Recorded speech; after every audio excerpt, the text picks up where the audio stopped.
আমাকে ছেলে মারা গেছে, বউ বাসায় কাজ করে, তারপরে বউ বাসা খালারা 4 জন আছে।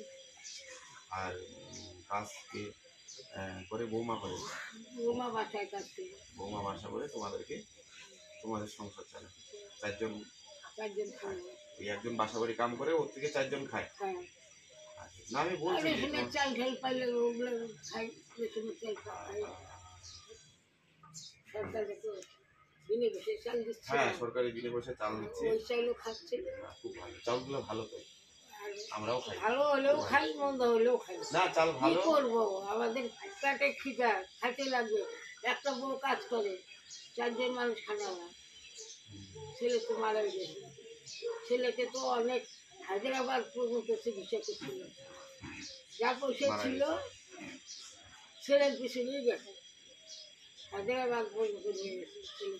আর শিলিগুড়ি যত নার্সিং আছে সব নার্সিং হোমে ছেলেকে দেখে। ওই যে 80 মাসে 1 বছর হয়ে গেছে। এখন কামাই করে একজনই, একজনই। এখন কামাই করে একজনই, আর হলো তোমরা সবাই খাও। নাতিটা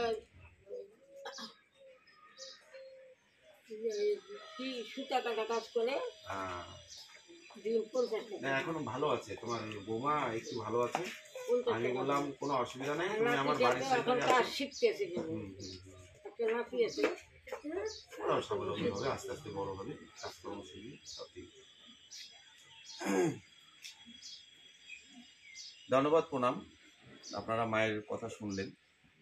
আপনারা সকলে ভাই বোনদেরকে একটু অনুরোধ করা আছে যে তোমরা একটু শেয়ার করো। দেখো পরিচিত গরিব মা মারা কীভাবে অসহায়, ছেলে নেই, একটা বৌমা, 4 জন খায়, ইনকাম নেই একজনের উপর, তারপর যে কামাই করবে সেও অসুস্থ। আমার ওখানে গিয়েছিল, আমি বলছি আবার বাড়িতে আসো, বাড়িতে তোমরা ফ্রি ওষুধ নিয়ে যাও। সকল ভাই বোনদেরকে একটু অনুরোধ করা আছে তোমরা একটু শেয়ার করো। দেখো প্রকৃত গরিব মামারা অনেক অসহায়, অনেক বাড়িতে অনেকে পড়ে আছে, চিকিৎসা করতে পারছে না। আমি যেহেতু কাজগুলো করছি গত 23 বছর থেকে গরিব বাবা মাদের জন্য, তোমরা খালি একটু শেয়ার করো। তোমাদের একটা শেয়ারে দেখা হলো প্রকৃত গরিব মামারা বেঁচে যাবে। তোমরা একটু শেয়ার করো।